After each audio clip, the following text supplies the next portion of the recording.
இந்த படத்தில் வந்து ஆர்யா வந்து ஒரு ஸ்பை ஏஜெண்டாக இருக்காப்புல. ஒரு சின்ன சின்ன அந்த ஹவாலா பணத்தை வச்சுக்கிட்டு யாரெல்லாம் பண்ணுறாங்களோ அவ்வளோக்குலாம் ஒரு கட்டத்தில் வந்து நம்ம ஹீரோ வந்து தடுத்துக்கிட்டு ஒரு கட்டத்தில் வந்து வேலை பார்த்துக்கிட்டு ஒரு லவரோட ஒரு கட்டத்தில் வந்து நம்ம ஹீரோ ஒரு கட்டத்தில் போகிறாப்புல. அதுக்கப்புறம் லவ் ஒரு கட்டத்தில் போகும்போது நம்ம ஹீரோ வந்து ஸ்பை வேலையே வேணாம் அப்படின்னு சொல்லிவிட்டு அவர் மனம் திருந்தி இருக்கிற மாதிரி காமிச்சிருப்போம்.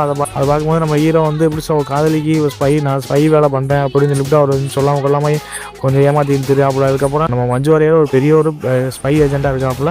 அவள் வந்து கிட்டத்தட்ட ஏற்பட்ட மிஷன் தான் ஒரு கட்டத்தில் போயிட்டுருக்கு. அதே சமயத்தில் அந்த ரஷ்யாவில் வந்து நியூக்ளியர் பாம்பு ஒன்று இருக்குது. அந்த பாம்பை வந்து பாதுகாக்கிற ஆளை வந்து சரத்குமார் அவர் வந்து ஒரு நியூக்ளியர் பாம்பை வந்து பாதுகாத்துக்கிட்டு அங்கே வந்து எல்லா ஏற்பட்ட பிரச்சனைகளாக ஒரு கட்டத்தில் வந்து வருது. அதை பார்த்துட்டு நம்ம சரத்குமார் இருக்கும்போது திடீர்னு பார்த்தா நம்ம கௌதம் கார்த்திக் வந்து ஸ்பை ஏஜெண்டில் வந்து முன்னாள் நம்ம ஸ்பை ஏஜெண்டில் வந்து நம்ம கௌதம் கார்த்திக் ஒரு கட்டத்தில் இருக்காப்புல. அவர் வந்து அந்த நியூக்ளியர் பாம்பை வந்து காப்பாற்றுறது பார்க்கும்போது திடீர்னு பார்த்தா நம்ம கௌதம் கார்த்திக் தான் இந்த படத்தோட மெயின் வில்லனாக காமிச்சிருப்பாங்க. எப்படின்னா அந்த நியூக்ளியர் பாம்பை வந்து அவர் தான் கடத்திட்டு ஒரு கட்டத்தில் வந்து போயிடாப்புல. நம்ம சரத்குமாரை சுட்டுட்டு அதுக்கப்புறம் நம்ம கௌதம் கார்த்திக் நியூக்ளியர் பாம்பை வந்து எடுத்து போயிடாப்புல. இதை பார்த்து நம்ம மஞ்சு வாரியருக்கு தெரிஞ்சது போனதுக்கப்புறம் நம்ம மஞ்சு வாரியர் வந்து நம்ம ஆர்யா வந்து ரெக்கமெண்ட் பண்ணுறாங்க. இந்த மாதிரி அந்த நியூக்ளியர் பாம்பை வந்து நீ எப்படியாச்சும் எடுத்துகிட்டு வரணும், இதுக்கு அது இப்படி இல்லைன்னா பெரிய ஒரு ஆபத்தாயிரும் அப்படின்னு சொல்லிவிட்டு நம்ம மஞ்சு வாரியர் வந்து நம்ம ஆர்யா சொல்கிறாப்புல. இதை பார்த்து நம்ம ஆர்யா வந்து நான் இதெல்லாம் பண்ண முடியாது, வைக்க முடியாது, எனக்கு இதோட நான் எப்படி சொல்கிறேன் நல்ல லைஃப் ஒன்று வாழணும் வைக்கணும் அப்படின்னு சொல்லிக்கிட்டு இருக்கு. அவள் சொல்லிக்கிட்டு இருக்குமா இங்கே பார்த்தா நீ காப்பாற்ற வேண்டியது நியூக்ளியர் பாம்பும் உங்கள் அப்பாவும் அப்படின்னு சொல்லி காப்பாற்றுவா. அவர் யாருன்னா சரத்குமார். அதுக்கப்புறம் சரி அப்படின்னு சொல்லி ஆர்யா வந்து அப்பாவும் நம்ம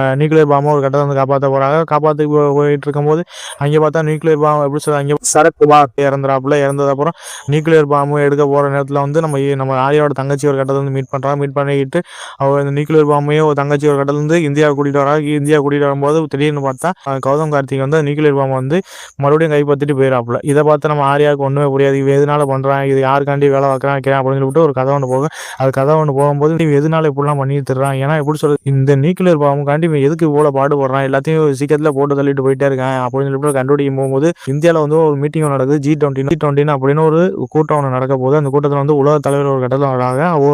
அதே சமயத்தில் வந்து நியூக்ளியர் பாம்பு வந்து அங்கே வந்து வெடிக்க வைக்க நம்ம கௌதம் கார்த்திக் வந்து பாடுவாராப்புல. இதை பார்த்து ஒரு கட்டத்தை வந்து கண்டுபிடிக்கிறாப்புல. இந்த மாதிரி ஒரு அசம்பாவிதம் ஒன்று பண்ணுச்சுன்னா கிட்டத்தட்ட இந்தியாவில் வந்து பொருளாதார சந்தை ஒரு கட்டத்தில் வந்து வீழ்ச்சி அடையும். அதுக்கப்புறம் உலக தலைவர்கள்லாம் இந்தியாவில் இருக்கிறதுனால இது திட்டமிட்ட ஒரு சதி அப்படின்னு சொல்லிவிட்டு ஒரு பெரிய ஒரு உலக போரே நடக்க போகுது அப்படின்னு சொல்லிவிட்டு நம்ம ஆர்யா ஒரு இடத்துல தெரிய வருது. அதுக்கப்புறம் அந்த எப்படி சொல்ற அதுக்கப்புறம் நம்ம கௌதம் கார்த்தி இந்த நியூக்ளியர் பாம்பை வச்சுக்கிட்டு இப்படிலாம் பண்ண பார்க்குறாப்புல. அவர் யாரை தூண்டுறாலும் வைக்கிறான்னு சொல்லிவிட்டு நம்ம ஆர்யா கண்டுபிடிக்கிறதுக்காக நியூக்ளியர் பாம்பை வந்து வெடிக்க வைக்கிறத வந்து நம்ம ஆர்யா வந்து தடுத்தாப்புல. அந்த புறம் அந்த உலக தலைவர் மாநாட்டில இருந்து எல்லாத்தையும் காப்பாற்றினா அப்படியா அப்படின்னு சொல்லிட்டாங்க. இந்த படத்தோட ஒரு கதை அம்சமா இருக்கா.